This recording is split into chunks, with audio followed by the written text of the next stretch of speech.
কথায় বলে জগন্নাথ দেব নাকি না টানলে পুরী যাওয়া যায় না। ফাইনালি আজকে পুরী যাওয়ার দিন সকালবেলা হালকা ব্রেকফাস্ট করে নিয়েছিলাম। রাত্রি 10:30 ট্রেন ছিল, ওই জন্য আমাকে একটু গড়িয়া স্টেশন পৌঁছে দিয়ে আসছিল প্রিয়ব্রত, তখন বাজে 8টা। ফাইনালি আমি মেট্রোতে উঠে গেছি, ভীষণ এক্সাইটেড ছিলাম।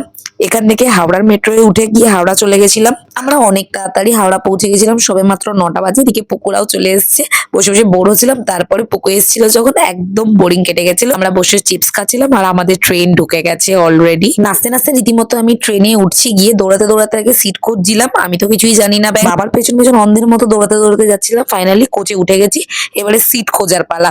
সিট টিট খুঁজে আমরা ফাইনালি বসে পড়েছি, আর এত আনন্দ হচ্ছিল যে কি বলবো। আমি আর পুকু তো খানিকটা চিৎকারই করে নিলাম যে ফাইনালি আমরা পুরী যাচ্ছি। রাত্রে খেয়ে নিয়েছিলাম রুটি আর ঘুগনি, মা নিয়ে গেছিল ঘুগনি করে আর দিদি নিয়েছিল রুটি। তো সবকিছু ডান করে আমরা এবার শোয়ার পালা। রাত্রি বাজে এখন 12টা। ট্রেনের লাইটটা নিভে গেছে, বিশাল এক্সাইটেড হয়ে পড়লাম ট্রেনের লাইটটা দেখে। কালকে সকালে আবার দেখা হচ্ছে, টাটা।